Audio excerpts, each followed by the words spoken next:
श्री गणेशाय नमः। ओम श्री गुरुवे नमः। आज की भगवत चर्चा स्वामी श्री राम सुखदास जी महाराज के लेख प्रवचन सावधान रहो पर आधारित है। स्वामी जी कहते हैं, आप सभी सावधान हो जाएं, कोई भी समय निरर्थक न जाए। व्यर्थ की बातें करना, आलस्य प्रमाद करना, हंसी दिल लगी करना, निरर्थक कामों में, झूठ कपट में, अगर पाप के कामों में समय लगता है तो ये बड़े भारी दुख की बात है। इसका परिणाम बड़ा भयंकर होगा।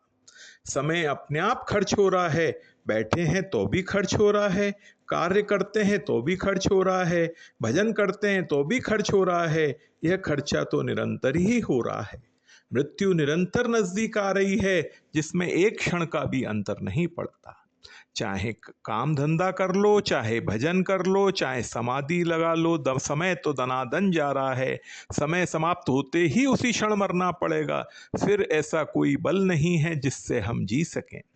ऐसा अपने जीवन का खास आधार जा रहा है। उसे उत्तम से उत्तम कार्यों में लगाना, ये इसकी हमारी विशेष जिम्मेदारी है। अतः हर समय सावधान रहो। हम क्या कर रहे हैं, इसका नतीजा किसको भोगना पड़ेगा, इस पर गंभीरता से विचार करें।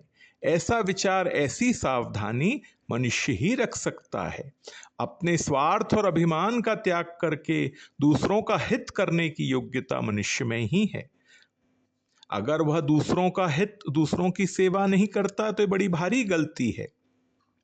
भगवान को याद करने का और अपने कर्तव्यों को पूरा करके उसके माध्यम से दूसरों को सेवा करने का अवसर दूसरी जगह नहीं मिलेगा। यह अवसर चूके नहीं।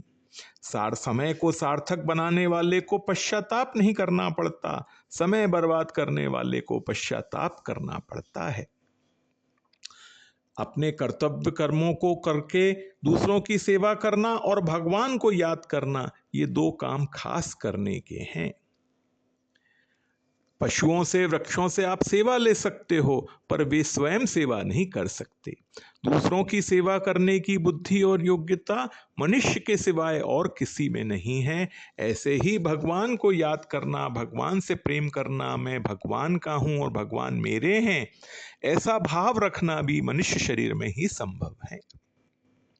आप कितने ही बुद्धिमान हो, आप में कितना ही बल हो, आपके पास कितना भी धन हो, आपका कितना भी बड़ा राज्य हो, आपके पास सब कुछ हो, पर मरने के समय वह कुछ काम का नहीं है। अरब खरब लो द्रव्य है, उदय अस्त लो राज, तुलसी जो निज मरण है तो आवही की ही काज। इसलिए सावधान रहो। बहुत ही सीधा सरल उपाय है कि राम राम राम करना शुरू कर दो और भीतर से बार बार भगवान से कहो कि हे नाथ, ऐसी कृपा करो कि मैं आपको भूलूं नहीं। भगवान की स्मृति संपूर्ण विपत्तियों का नाश करने वाली है। हरि स्मृति ही सर्व विपद्वि मोक्षणम। बड़ी सीधी सरल और बड़ी महत्ता की बात है। केवल सावधानी की आवश्यकता है कि समय खाली न चला जाए। एक श्रोता पूछते हैं स्वामी जी से, राम नाम भीतर से जपना चाहिए या जबान से? स्वामी जी कहते हैं, चाहे भीतर से जपो, चाहे जबान से जपो, जिस किसी तरह से जपो, नाम जप छूटना नहीं चाहिए। तस्मात् केनाप्युपायेन मनः कृष्णेन निवेशयेत्। किसी तरह से आपका मन, आपकी वाणी भगवान में लग जाए, इसके लिए कोई समय मुहूर्त नहीं देखना है।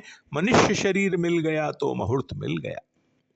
एक श्रोता पूछते हैं स्वामी जी से, भगवान का नाम लेना और भगवान का कार्य करना, दोनों में ज्यादा क्या आवश्यक है? स्वामी जी कहते हैं, यह प्रश्न ऐसा ही है जैसे कोई पूछे कि रोटी खाएं या पानी पिएं, क्या करें बताओ? दोनों ही आवश्यक हैं।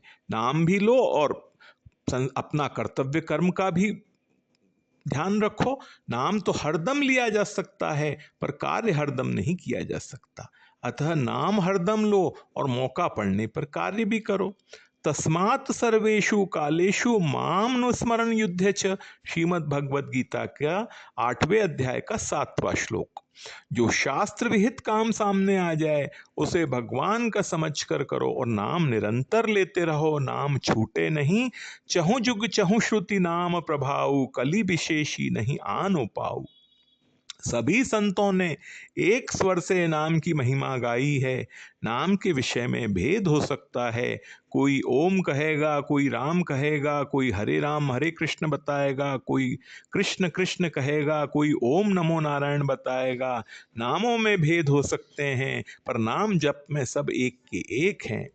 एक श्रोता पूछते हैं, ऊपर से राम राम करते हैं, मन तो लगता नहीं, फिर क्या फायदा? स्वामी जी कहते हैं, ऊपर से करने पर भी फायदा होता है। कोई भी क्रिया निरर्थक नहीं जाती, कोई भी शब्द उच्चारण करो वह निरर्थक नहीं जाता। फिर भगवान का नाम तो भगवान का ही है, वह निरर्थक नहीं जाता। नाम का उच्चारण करने से त्रिलोकी का भी बड़ा भारी उपकार होता है। पानी में एक छोटा सा कंकड़ डालो तो उसकी भी तरंगें उठती हैं। ऐसे ही छोटा सा शब्द उच्चारण किया जाए तो वह भी त्रिलोकी में फैल जाता है। शब्द की शक्ति अचिंत है, शब्द शक्ति रचिंतत्वात्। अतः बिना मन लगे भी कोई भगवान का नाम लेगा तो उसको जरूर लाभ होगा। मन लगाकर नाम लिया जाए तब तो कहना ही क्या है। आज की भगवत चर्चा यहीं तक। ओम श्री गुरुवे नमः।